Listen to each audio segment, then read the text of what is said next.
Hey guys, John from Switchbird here. I just wanted to show you this new, almost magical feature of the platform and then share with you my initial results using this feature just this morning. So the feature is short URLs. You can turn it on here under Inbox Settings, scroll to the bottom, move my head out of the way, and toggle on Shorten URLs. And then it will be running in the background. And what it will do is that whenever you use a link in a message, whether that's a one-off message, a template message, a broadcast message to a whole bunch of people, Switchbird will shorten the links in that message and those messages down to a recipient-specific URL that will then be able to track when any recipient engages with, i.e. clicks on your link. So let's see how it works real quick. If I were to say drop in a new canned message to John here and add a URL to example.com, send that off, you can see right away it gets shortened, and over here, this is my phone, so to speak, where I'm receiving it, I'm getting that link as well. So when I click on that link on my phone, there we go, opening up example.com.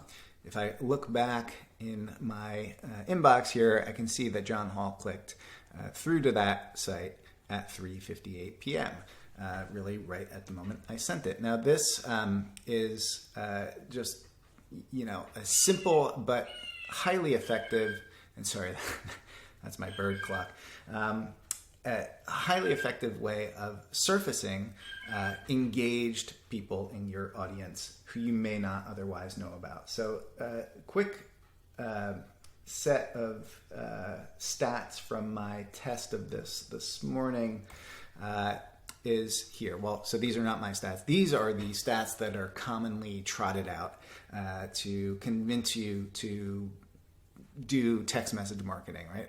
83% of millennials open messages within 90 seconds of receipt, or SMS messages have a 98% open rate, right? Now these are data points that we can't really track the way we track them in email. You can't put a pixel in a text message and identify when it's open. And honestly, do these numbers, big as they are, mean much? I'm not sure they do, because they don't really tell us about true engagement. Now, if you look at the results from my test this morning, I sent a new message out to my Slog audience, to the East Coast segment only, so about 100 people. And now this is, there were many things that were not ideal about this test. One was that I sent it at 11 a.m. on a Wednesday, and in fact, I know my audience prefers to receive messages at the end of the workday or on the weekend. The numbers have borne that out, and I've also surveyed them. But nonetheless, we can see two, I think, striking results from this test. One is that 39% of those recipients clicked on my link within 30 minutes, right? So it's not just that they opened the message, but they actually engaged with it. I know who engaged with it, and they clicked through my link, and this was a link to a video. What I thought was even more interesting was that 58% of the 39%, right?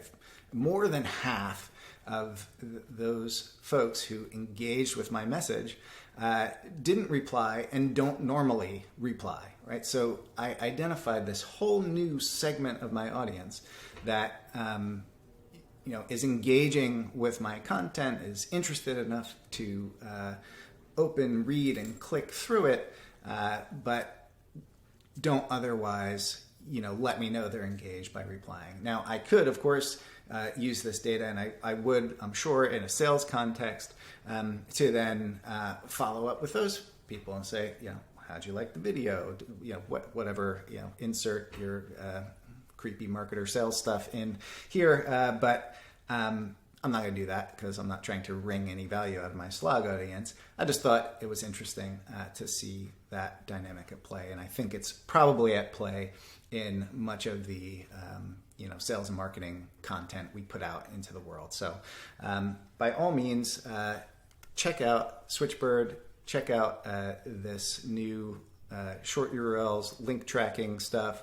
It's really, like I said, magic.